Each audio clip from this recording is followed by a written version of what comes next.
Hello guys, welcome back. फिर से आपका स्वागत है चैलेंजेस के यूट्यूब प्लेटफॉर्म पे। और आज क्लास 11th के लिए फर्स्ट वीडियो लेकर हम आए हैं जिसमें न्यूमेरिकल सॉल्व किया जाएगा। और हम लोग लगातार अब न्यूमेरिकल के क्वेश्चंस करेंगे। तो जल्दी से हम लोग शुरुआत करते हैं। आज का पहला जो क्वेश्चंस है, देखो क्वेश्चंस जो है वहाँ यहाँ पे हमारे पास बोर्ड पे इंग्लिश मीडियम में क्वेश्चंस लिखा होगा, इंग्लिश लैंग्वेज में। बट हिंदी मीडियम वाले बच्चे भी निश्चिंत रहें, क्योंकि क्वेश्चंस जो हायर लेवल के होते हैं वो आपको सॉल्व करना है। अगर हायर लेवल का आपको अगर एग्जाम देना है तो उसके लिए आपको इंग्लिश मीडियम में ही कोशिश करना होगा। फिलहाल हम इसका हिंदी करवाएंगे, आपको हिंदी में ये बताएंगे कि ये क्वेश्चंस कहना क्या चाह रहा है और उसके बाद फिर इसका सॉल्यूशन करेंगे। तो हिंदी मीडियम वाले भी निश्चिंत रहे, आराम से एकदम इस वीडियो को देखें, सबको समझ में आएगा। ठीक है, तो एक काम करते हैं, पहले थोड़ा सा एक जरा आप लोग गेट जरा वो वाली लगा दीजिए, आवाज बहुत आ रहा है। चलिए अब स्टार्टअप करते हैं। देखिए क्वेश्चंस को सॉल्व करने से पहले ना हम आपको कुछ कुछ चीज बता दें, जैसे कि हमको अभी हम लोग, ठीक है, लेसन लेसन 9 का क्वेश्चंस कर रहे हैं। ठीक है, और क्वेश्चंस फिजिक्स की जो क्वेश्चंस है वो है mechanical properties mechanical properties of solids mechanical properties of solids. हम ये चैप्टर पढ़ रहे हैं, मतलब हिंदी में ठोसो ठोसो का यांत्रिक गुण, ये चैप्टर हम लोग पढ़ रहे हैं। इसका हम लोग न्यूमेरिकल्स कर रहे हैं। हालांकि हम लोग लास्ट टाइम इस चैप्टर को पढ़ चुके हैं, लेकिन अब इसका न्यूमेरिकल्स करवाना है। तो मैकेनिकल प्रॉपर्टीज ऑफ सॉलिड्स, ठोसो का यांत्रिक गुण, बहुत सारे न्यूमेरिकल्स करेंगे हम इस। तो इस चैप्टर में बहुत सारी चीजें आपको बताई गई थी, इलास्टिसिटी, प्लास्टिसिटी, दैट मींस प्रत्यास्थता, अप्रत्यास्थता, ऐसे बहुत सारे टॉपिक हम लोगों ने पढ़ा था। लेकिन न्यूमेरिकल्स बनाने के लिए जो सबसे जरूरी चीज है वो है, हम लोगों को पढ़ना होगा सबसे पहला पॉइंट जिसका नाम है स्ट्रेस। ठीक है, क्या पढ़ना होगा? स्ट्रेस। अब देखो स्ट्रेस जो होता है, स्ट्रेस, देखना जरा, ये ब्लू कलर दिख रहा है क्या? ब्लू कलर दिख रहा है? क्लियर? तो अभी हम इसको थोड़ा इरेज कर ले और आपको अच्छे से समझाएं। स्ट्रेस, अब स्ट्रेस जो है हिंदी में इस प्रतिबल को, प्रतिबल। ठीक है, अब ये स्ट्रेस होता क्या है? ऐसे अगर देखा जाए, मतलब नॉर्मली इस पे बात किया जाए तो ये होता है, फॉर्मूला इसका होता है force by area, force by area. ठीक है, बट इस एरिया में भी कुछ कहानी है, बताया। अगर हम इसको हिंदी में लिखना चाहें, हम लिखेंगे बल बटा क्षेत्र। बहुत प्यार से समझना, एक ही क्वेश्चन हो पाए, दो ही क्वेश्चन हो पाए, लेकिन बहुत प्यार से और अच्छे से इस क्वेश्चन को समझना है।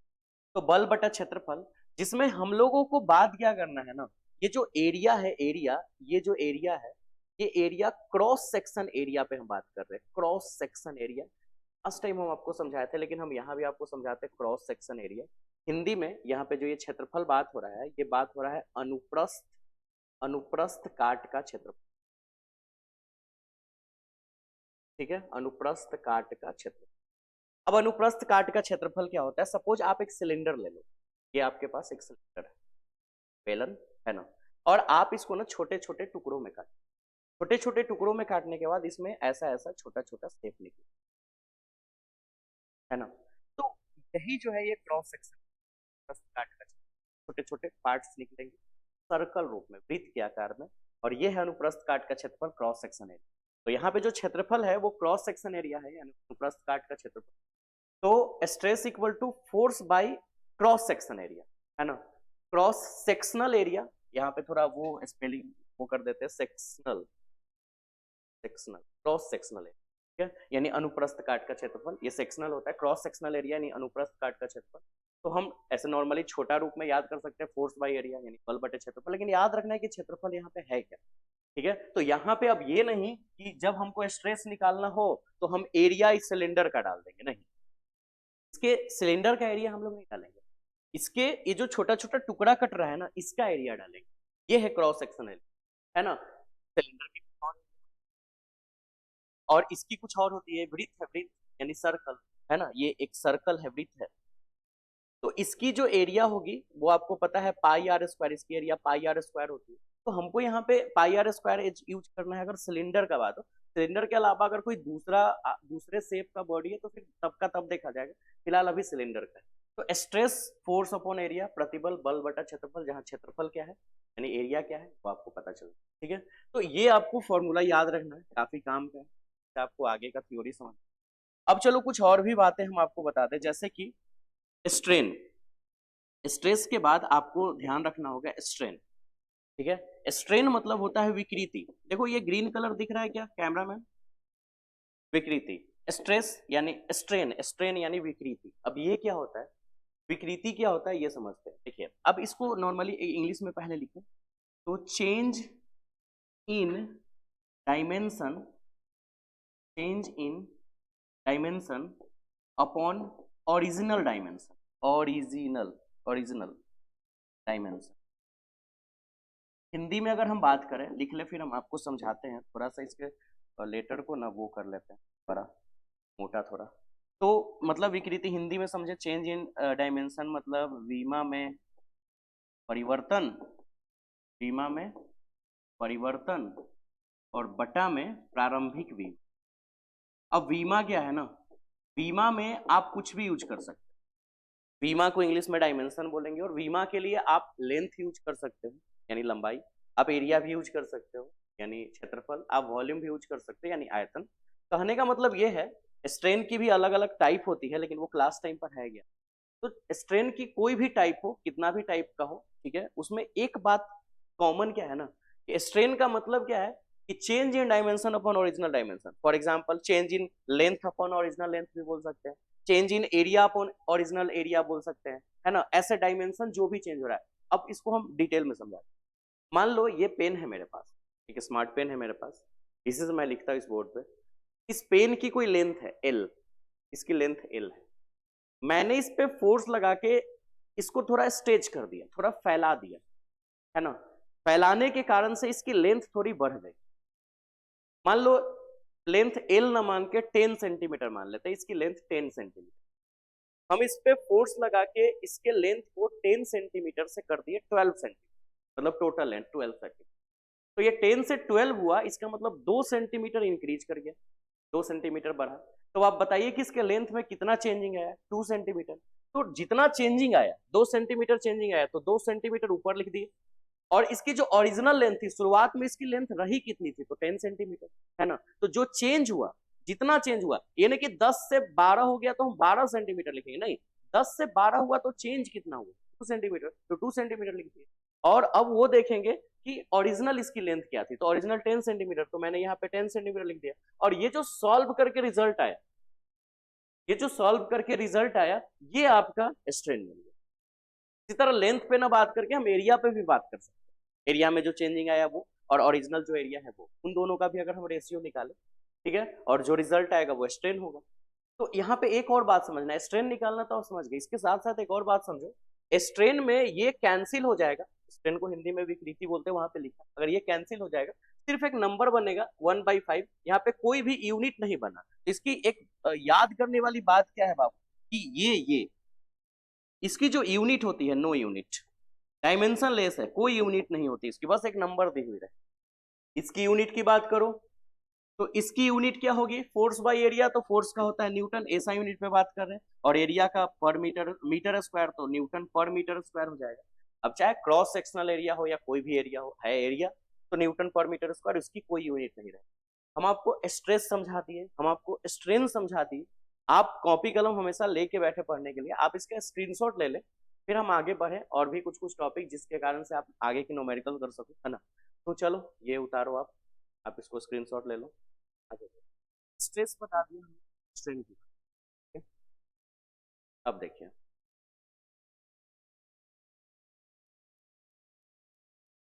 अब अब हम लोगों को एक टॉपिक पढ़ना है जिसका नाम है modulus of elasticity, modulus of elasticity, ठीक है, modulus,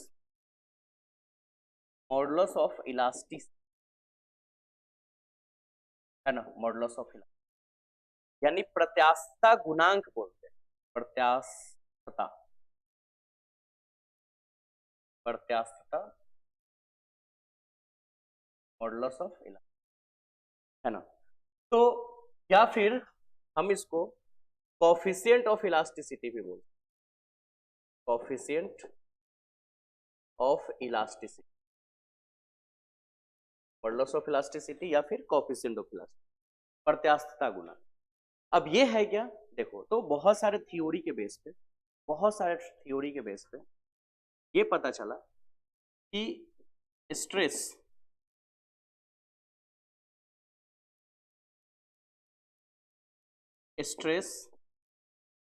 is proportional to strain.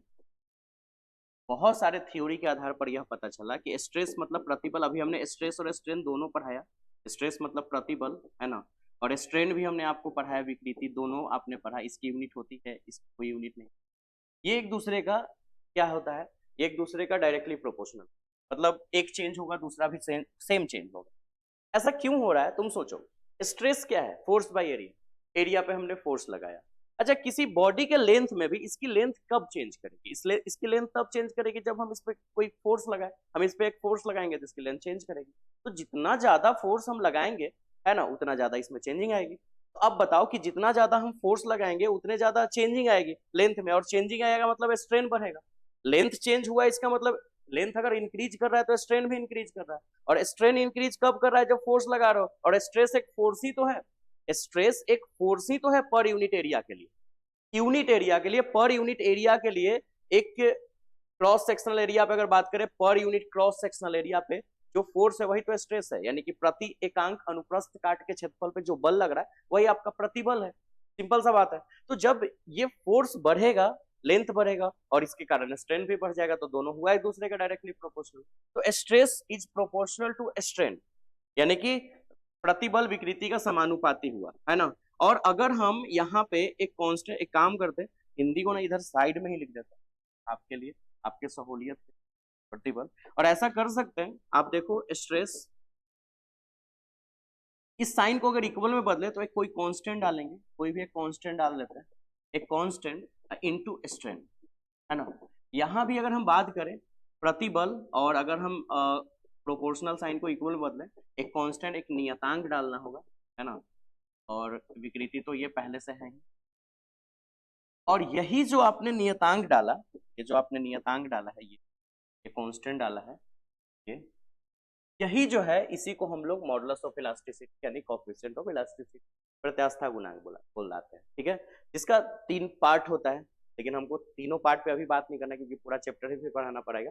अभी जो यूज है वो बात करते हैं। इसका जो एक टॉपिक है, मतलब इस कांस्टेंट प्रत्यास्था इलास्टिसिटी या कोएफिशिएंट ऑफ इलास्टिसिटी, ठीक है, इसका एक पार्ट होता है Young's modulus of elasticity. 3 part होते हैं, जिसमें हम एक पार्ट आपको पहला वाला बता रहे हैं, elasticity, Young's modulus of elasticity, जिसको हम सिर्फ यंग्स मॉडुलस भी बोल सकते हैं, यंग्स। ठीक है, एक मिनट, हम यंग्स मॉडुलस भी बोल सकते हैं, सिर्फ यंग्स मॉडुलस, ऐसे पूरा नाम Young's modulus of elasticity. Questions वगैरह में यंग्स मॉडुलस लिखा हुआ होगा, यानी कि इसका जो पहला भाग है वो है यंग का प्रत्यास्थता गुणांक, यंग का प्रत्यास्थता, ठीक है, यंग का प्रत्यास्थता गुणांक। क्लियर है? अच्छा, तो ये कांस्टेंट इसका पहला भाग है। तो आप एक बात बताइए, इसके अकॉर्डिंग हम एक चीज क्या कर सकते हैं, यंग्स मॉडुलस ऑफ इलास्टिसिटी। मान लो स्ट्रेस है, स्ट्रेस इक्वल टू, यहां से ध्यान देना, stress equal to a constant के जगह, ठीक है, यंग्स लिख देते हैं, यंग्स मॉड, यंग्स, ठीक, और स्ट्रेन इनटू स्ट्रेन। तो स्ट्रेन के जगह लॉन्गिट्यूडनल स्ट्रेन, मतलब ये एक स्ट्रेन ही है लेकिन लॉन्गिट्यूडनल स्ट्रेन, स्ट्रेन का भी पार्ट हुआ, जैसे कि ठीक है, ये कांस्टेंट को हमने बोल दिया कोएफिशिएंट ऑफ, है ना, कोएफिशिएंट ऑफ इलास्टिसिटी। थोड़ा सा इसको हम छोटा कर ले, ठीक है। तो इसकी 3 पार्ट होती है, स्ट्रेन की भी 3 पार्ट होती है।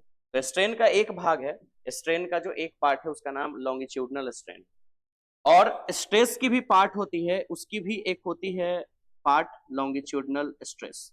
तो लॉन्गिट्यूडनल स्ट्रेस, जिस तरह से स्ट्रेस और स्ट्रेन प्रोपोर्शनल होता है, उसी तरह लॉन्गिट्यूडनल स्ट्रेस लॉन्गिट्यूडनल स्ट्रेन के प्रोपोर्शनल होगा। यहाँ भी एक कांस्टेंट आएगा जिसको हम लोग यंग्स मॉडुलस, यानी कि अब इसकी हिंदी में अगर हम बात करें, है ना, अगर हम इसका हिंदी बात करें, चलो बात करते हैं।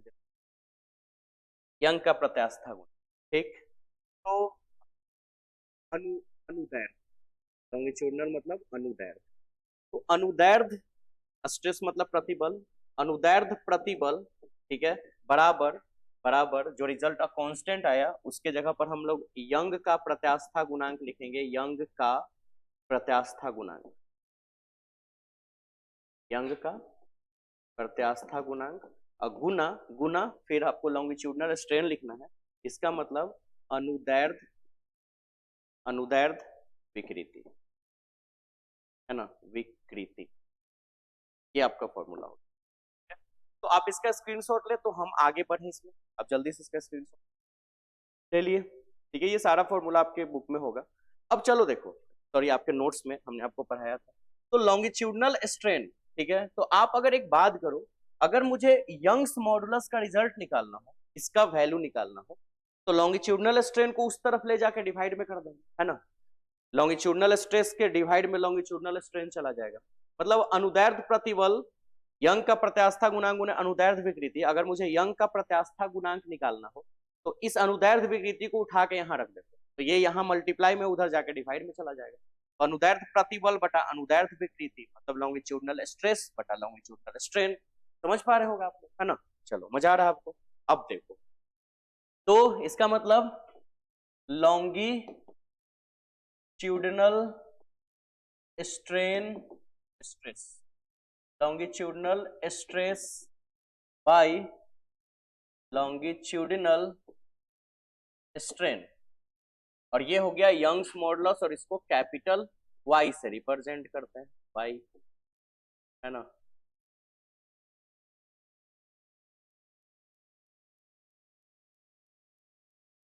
ये गामा जैसा हो भाई, थोड़ा सा जो है वो आप कैपिटल लेटर में।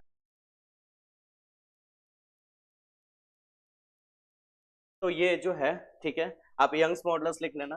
फिर आप ऐसे भी लिख सकते हो, ये सबसे बेहतर होगा लिखने।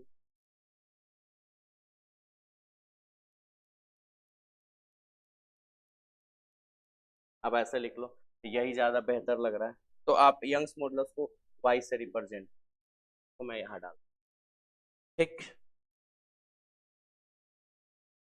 यानी कि हम ये भी बोल सकते हैं अनुदैर्ध्य, अनुदैर्ध्य प्रतिबल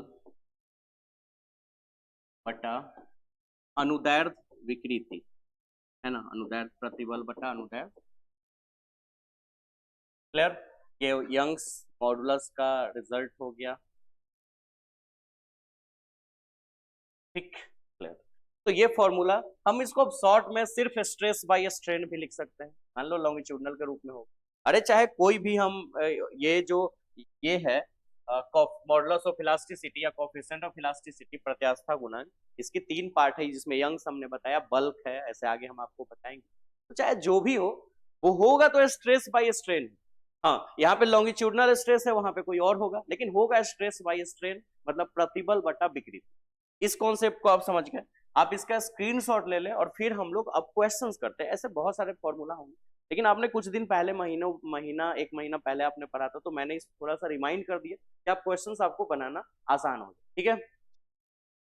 समझ में आ रहा है? अगर आपको समझ में आ रहा है, जल्दी से आप कमेंट बॉक्स में ना, लाइव चैट के कमेंट बॉक्स में यस डालो। अगर आपको समझ में आ रहा है तो यस, है ना, यस, जल्दी से यस डालो, जल्दी से। और हम उम्मीद करते हैं कि आप सब लोग यस ही डाल पाओगे। चलो जल्दी से, और हम लोग आगे बढ़े। नेक्स्ट, अब यहां से शुरुआत होता है हमारा एक पहला क्वेश्चन, और जैसे जैसे क्वेश्चंस में नए नए पैटर्न आएंगे, हम आपको उसका पहले डिटेल बताएंगे, फिर आपको क्वेश्चंस करेंगे। तो क्वेश्चंस यहाँ पे स्टार्ट होता है, शुरुआत होता है, और क्वेश्चंस है the length of a suspended wire. Suspended मतलब होता है लटकना, ठीक है। तो the length of a suspended, suspended यानी लटका हुआ, ठीक। एक मिनट, लटकने क्या, स्टार्ट रिकॉर्डिंग, ठीक तो है, स्टॉप रिकॉर्डिंग, सही चल रहा है, ठीक है। हाँ, वो थोड़ा टेक्निकल इश्यू था, सॉरी। तो चलिए आगे बढ़ते हैं। तो the length of a suspended यानी लटकने, लटका हुआ वायर है, the length of a suspended wire increases by 10 to the power -4 of its original length when a stress of 10 to the power 7 newton per metre square applied on it. अब चलो इसको detail में समझाते हैं। The length of, the length, length मतलब लंबाई। हम, आप हिंदी मीडियम वाले बच्चे एकदम टेंशन नहीं ले, आपको समझ में आएगा।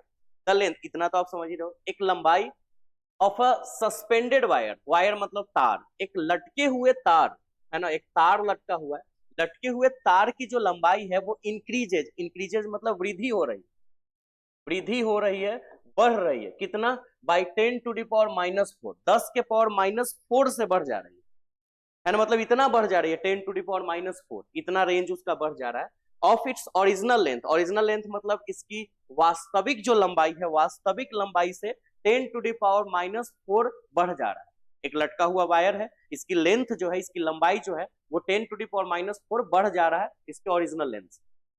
कब, when a stress of 10 to the power 7 newton per metre square. Stress एक तरह का फोर्स है, आपको याद रखना, हिंदी तो आपको पता ही है, प्रतिबल, अनुप्रस्थ काट के क्षेत्रफल पे यानी क्रॉस सेक्शनल एरिया पे जो फोर्स लगता है, एक बल है। तो व्हेन अ स्ट्रेस, स्ट्रेस लग रहा है यानी प्रतिबल लग रहा है, कितना, इतना, इतना प्रतिबल लग रहा है 10 to the power 7 newton per metre square. अभी आपने देखा था प्रीवियस में, स्ट्रेस की जो यूनिट होती है वो न्यूटन पर मीटर स्क्वायर होती है, प्रतिबल की जो मात्रक, इसकी कोई मात्रक नहीं। तो आप देख लो यहाँ पे स्ट्रेस की जो यूनिट है वो 10 to the power 7 newton per metre square है कि नहीं, यानी कि स्ट्रेस दिया हुआ है। तो चलो लिख लेते हैं कि हमारे पास क्वेश्चंस में स्ट्रेस गिवन है, स्ट्रेस बोले तो प्रतिबल, ये आपको दिया हुआ है, कितना दिया हुआ है, 10 to the power 7 newton per metre square. ठीक है, क्वेश्चन ज्यादा से ज्यादा हिंदी मीडियम वाले बच्चों के लिए क्या होगा, क्वेश्चन हिंदी में लिखा होगा, मैं बता तो रहा हूं ना हिंदी, है ना, तो बस बनाने की तो प्रोसेस सेम ही रहने वाली है। तो चलो, प्रतिबल 10 to the power 7 newton per metre square is applied on it, इस पे अप्लाई किया गया। Calculate the Young's modulus, Young's modulus सीधा सीधा वाई लिख देते हैं, Young's modulus Hindi medium English medium दोनों के लिए एक ही साथ हो गया, सॉरी। तो यंग्स मॉडुलस, ठीक है, ये आपको फाइंड करना है बुआ, ठीक, व्हाट कर दिए, क्वेश्चन मार्क्स लगा दिए। अच्छा, इसमें एक और चीज दिया हुआ है, 10 टू द पावर -4 से इंक्रीज कर रहा था, यानी वायर जो है वो इतना इंक्रीज कर रहा है, तो जो इंक्रीज कर रहा है वही तो स्ट्रेस है, सॉरी स्ट्रेन है, स्ट्रेन इतना इंक्रीज कर गया, स्ट्रेन ओरिजिनल लेंथ से इतना स्ट्रेन इंक्रीज कर गया।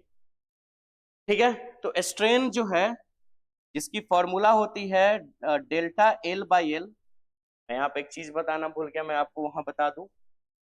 ठीक है, यहाँ पे ये जो कहा गया स्ट्रेन, चेंज इन डायमेंशन में परिवर्तन, और अगर हम यहाँ पे लंबाई की बात करें तो चेंज जो होगा उसको डेल्टा एल, लेंथ के लिए डेल्टा एल बाई एल, और अगर एरिया होता तो डेल्टा ए बाई ए, ऐसे, यानी ये लेंथ में चेंजिंग है, ये ओरिजिनल लेंथ, ये एरिया में चेंजिंग है, ये ओरिजिनल एरिया है। ठीक है, तो ऐसा फॉर्मूला, फिलहाल यहाँ लेंथ पे ही बात हो रहा है, तो हम लोग डेल्टा एल बाई एल लिख सकते हैं, और आगे जाना है तो ये डेल्टा एल बाई एल, और ये रिजल्ट उसने दे रखा है, कितना, कितना दे रखा है उसने, 10 टू द पावर -4। देखो इसमें कोई यूनिट नहीं लगा है, तो ऐसे ही पहचान लो कि इसमें यूनिट नहीं है, तो इसका मतलब ये स्ट्रेन ही दिया हुआ है, ये स्ट्रेन यानी विकृति दिया हुआ है, तो ये स्ट्रेन विकृति दिया हुआ है 10 टू द पावर -4, इसकी फॉर्मूला ये होती है, तो पूरा का रिजल्ट 10 टू द पावर -4 है ना। अच्छा, और स्ट्रेस इतना दे दिया, आपको यंग्स मॉडुलस निकालना। अभी आपने फॉर्मूला पढ़ा, यंग्स मॉडुलस जो है, ठीक है, वो स्ट्रेस बाय स्ट्रेन होता है। हाँ, हालांकि हम स्ट्रेस और स्ट्रेन न लिख के लॉन्गिट्यूडनल स्ट्रेस और लॉन्गिट्यूडनल स्ट्रेन लिखेंगे, लेकिन लॉन्गिट्यूडनल का मतलब हो गया एक लेंथ के रूप में स्ट्रेस और स्ट्रेन, लेकिन है तो स्ट्रेस और स्ट्रेन ही, तो शॉर्ट में ये भी लिख के काम चला सकते हैं। ठीक है, चलो, और यानी कि प्रतिबल बता विकृति, पूरा भी आप लिख लो, लॉन्गिट्यूडनल यानी अनुदैर्ध्य प्रतिबल बटा अनुदैर्ध्य विकृति, longitudinal stress by longitudinal strain, कोई फर्क नहीं पड़ने वाला। ठीक है, यह formula Hindi medium English medium जैसे लिखना है। स्ट्रेस आपको गिवन है 10 to the power 7 newton per metre square, strain आपको गिवन है 10 टू द पावर -4, कोई यूनिट नहीं इसका, सॉल्व करेंगे 10 टू द पावर -4, उधर जाके 10 टू द पावर +4 हो जाएगा, तो 10 टू द पावर 7 4 11, 10 के पावर 11 हो जाएगा, और न्यूटन पर मीटर स्क्वायर हो जाएगा। यहाँ पे एक और बात आपको समझने को मिल गया कि यंग्स मॉडुलस ऑफ इलास्टिसिटी की जो यूनिट है, ऐसा यूनिट, वो न्यूटन पर मीटर स्क्वायर ही है, यानी जो जो स्ट्रेस का मात्रक है, स्ट्रेस का जो यूनिट है, सेम यंग्स मॉडुलस का भी वही यूनिट है। तो 10 to the power 11 Newton per metre square, बहुत आसान क्वेश्चन है, आप ऐसा क्वेश्चन तो बना सकते हैं, बना सकते हो ये क्वेश्चन, है ना। तो ये क्वेश्चंस का आप स्क्रीनशॉट ले लो और हम ऐसा एग्जाम्पल, ऐसा क्वेश्चंस आपको बनाने के लिए दे रहे हैं। देखो यहाँ पे आप स्क्रीनशॉट ले लो पहले इसका, और आप ना के बाद, ठीक है, स्क्रीनशॉट लेने के बाद आप इसका स्क्रीनशॉट लो। चलो आप लो पहले, फिर हम बताते हैं क्या करना है इसका। स्क्रीनशॉट लो फर्स्ट, ले लिया। लेने के बाद तुम पहला नंबर क्वेश्चन देखो। पहला नंबर क्वेश्चंस वही क्वेश्चंस है जो हमने अभी बताया, बस थोड़ा चेंजिंग किया गया है ना। जैसे यहाँ वहां पे 10⁻⁻⁴ था, मैंने 10⁻⁵ कर दिया, तो और फिर हमने और भी कुछ कुछ चेंजिंग कर दिया। तो पहला जो मैंने क्वेश्चंस अभी आपको बताया उसी के बेस पे यहाँ पे पहला क्वेश्चन है, और ये आपका होमवर्क है, ये आपको वर्क करना है। तो आपको पहले पे पहला वाला क्वेश्चन सॉल्व करना है, ठीक है, पहला वाला क्वेश्चन सॉल्व करना है, और आपको अपना आंसर जो है वो क्लास टाइम आपको दिखाना है। क्लियर है, समझ गए? चलो नेक्स्ट, सेकेंड क्वेश्चन, सेकेंड, है ना, ये फर्स्ट वाली हो गई क्वेश्चन से। आगे क्वेश्चंस कह रहा है कि the structural steel rod has a radius. एक स्टील है, स्टील का रॉड है, और रॉड जब भी होगा तो सिलिंड्रिकल साइज में ही होगा, है ना। तो एक रॉड है, सिलिंड्रिकल ही होगा रॉड। हैज अ रेडियस मतलब एक स्टील का छड़ है, एक स्टील का रॉड है, एक स्टील का रॉड है जिसकी रेडियस जो है, रेडियस मतलब ये वाली है ना, ये जो रेडियस है, थोड़ा इसको और अच्छे से बना ले तो, एक मिनट। ये तो जो इसकी रेडियस है बाबू, ये रेडियस वो है कितनी, रेडियस ऑफ 10 मिलीमीटर, 10 मिलीमीटर। चलो सबसे पहले यहाँ पे रेडियस मतलब त्रिज्या, यू नो।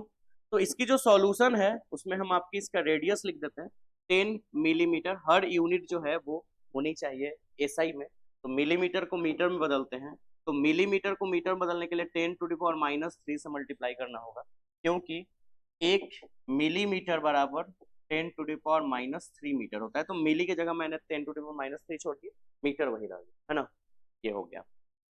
तो ये रिजल्ट आ जाएगा 10⁻² मीटर, अपना रेडियस तो पता।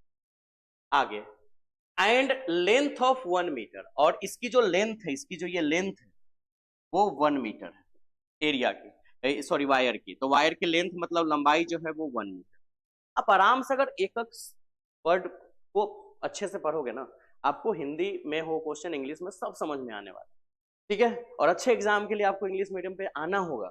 अच्छा, मैं नहीं बोल रहा कि आप एग्जाम भी, बोर्ड एग्जाम भी आप इंग्लिश मीडियम में दो, लेकिन अच्छे क्वेश्चन सीख लोगे तो आप ही को फायदा है। चलो आगे, उसके बाद क्या कह रहा है, 100 kilo Newton force, 100 kilo Newton force मतलब फोर्स लगाया गया है, if stretches it's along its length, मतलब इस पे फोर्स लगाया गया है 100 किलो न्यूटन, और किलो का मतलब होता है 10⁻³ है ना। तो 100 और किलो के जगह 100 तो पहले से है, और किलो का मतलब होता है 10⁻³ मतलब किलो मतलब 1000, जैसे एक किलोमीटर मतलब 1000 मीटर, है ना। अच्छा, 1 किलोग्राम मतलब 1000 ग्राम, तो 1 किलो न्यूटन मतलब 1000 न्यूटन। तो किलो न्यूटन मतलब 1000 न्यूटन, 1000 मतलब 10⁻³ और 100 पहले से लगा हुआ है, तो ये इतना न्यूटन हो गया, तो रिजल्ट आ गया 10⁵ न्यूटन। चलो यहां तक हमने पढ़ लिया, यानी फोर्स भी मुझे पता चल गया, लेंथ भी पता चल गया। अच्छा, along its length, कैलकुलेट, अब आपको कैलकुलेट करना है स्ट्रेस। स्ट्रेस बोले तो प्रतिबल, स्ट्रेस बोले तो क्या, प्रतिबल निकालना है। फिर आगे क्या निकालना है देखा जाएगा, फिलहाल हम लोग स्ट्रेस निकाल लेते हैं, ठीक है। एक और चीज इस क्वेश्चन में, इलोगनेशन, ये भी बताते हैं क्या होता है, एंड अभी बना ले फर्स्ट वाली, स्ट्रेन यानी विकृति, ये निकालना है ऑन द रॉड।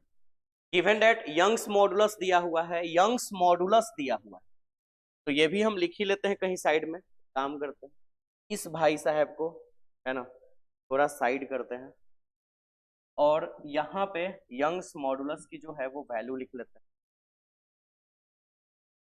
y की वैल्यू, y, ठीक है। इसको थोड़ा कैपिटल लिखना इसलिए इसको थोड़ा बोल्ड करना पड़ता है।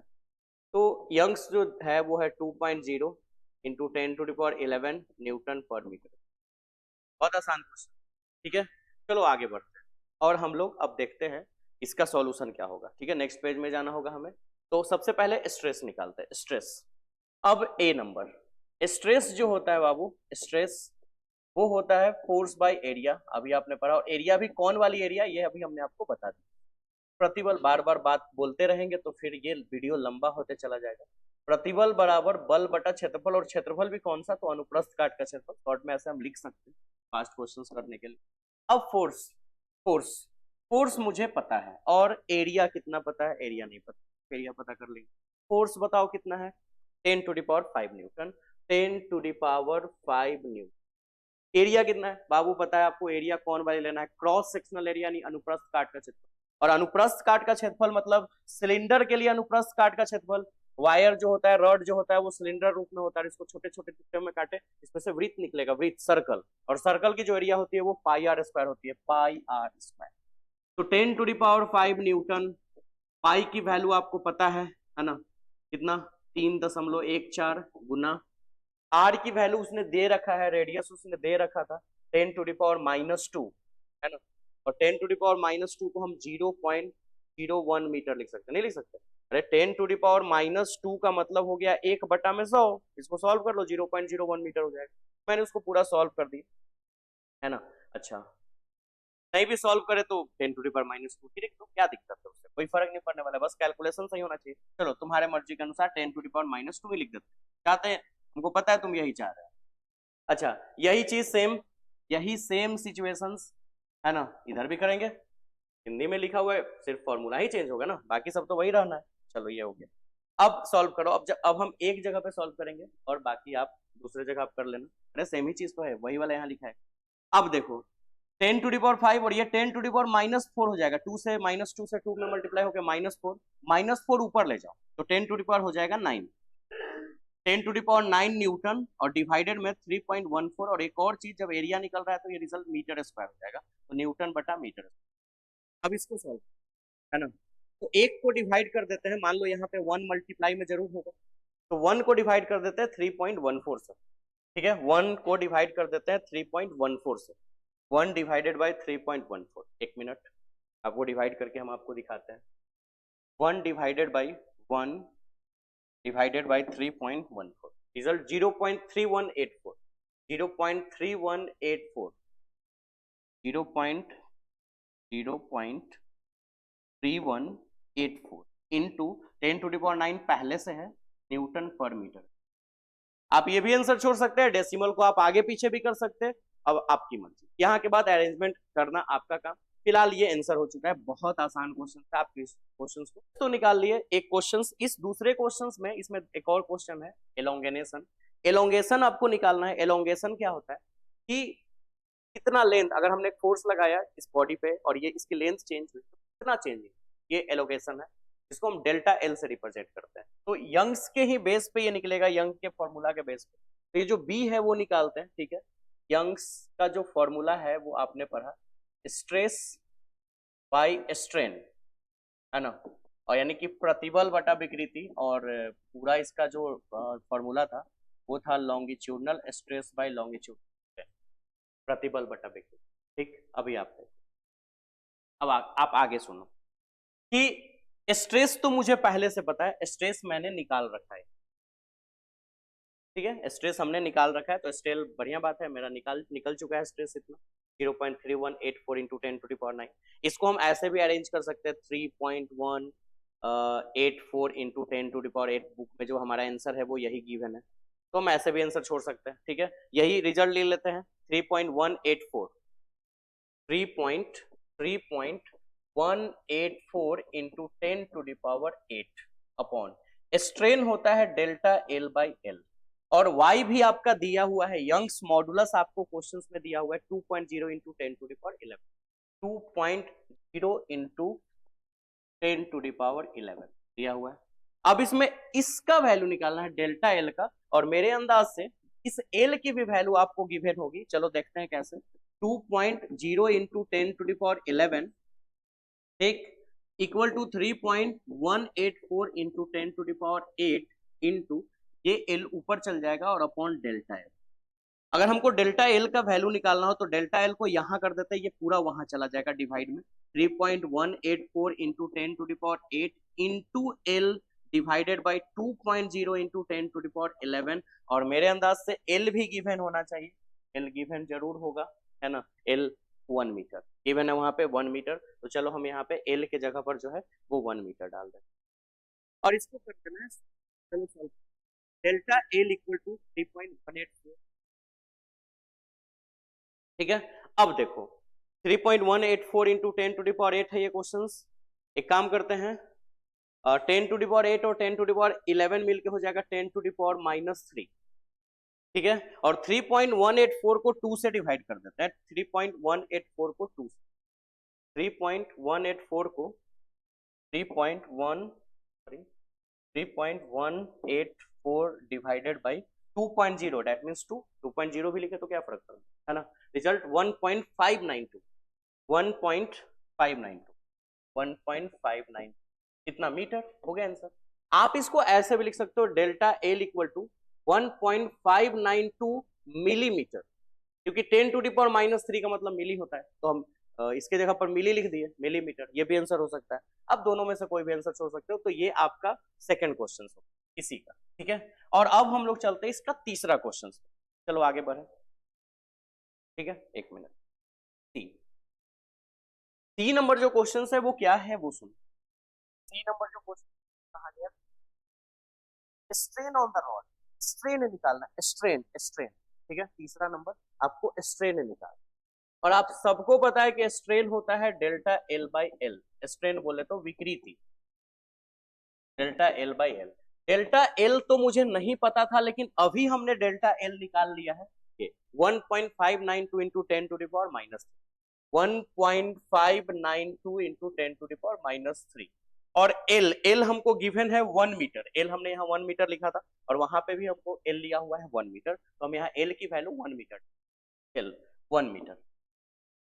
सॉल्व करेंगे, रिजल्ट 1.592 इंटू 10⁻⁻3 मीटर नहीं, क्योंकि स्ट्रेन की कोई यूनिट नहीं होती है ना, तो हम ऐसे ही छोड़ सकते हैं इसको। 1.592 इंटू 10⁻⁻, ये इसका आंसर हो गया। ठीक है, बहुत आसान क्वेश्चन है। तो आप एक काम करो, पहले आप इसका स्क्रीनशॉट ले लो। तो ले लिया, चलो फिर इसका ये स्क्रीनशॉट लो। ठीक है, फिर ये लो, ठीक, फिर ये लो। ठीक है, ले लिए। वीडियो पॉज करके स्क्रीनशॉट लेना जब भी।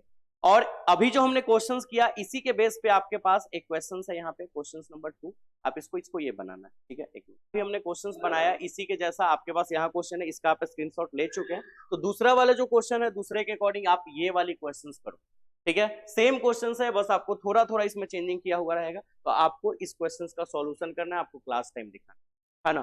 तो फिलहाल जो है वो आज का वीडियो, हम आप चाहते हैं कि वीडियो बहुत लंबा ना हो, फिलहाल शुरुआत है चैप्टर का। तो आज जो है आपको कुछ कुछ फॉर्मूला ये सब डेरिवेशंस करने में थोड़ा टाइम लग गया, लेकिन जैसे जैसे आपका समय आगे आएगा, 1-2 दिन गुजरेगा, तो आपको कुछ पीछे का प्रीवियस चीज आपको बताने का जरूरत नहीं पड़ेगा, क्योंकि वो आपका रिमाइंड हो चुका होगा, आप क्वेश्चंस भी बना लोगे। तो हम लोग सिर्फ डायरेक्ट क्वेश्चंस पे चलेंगे।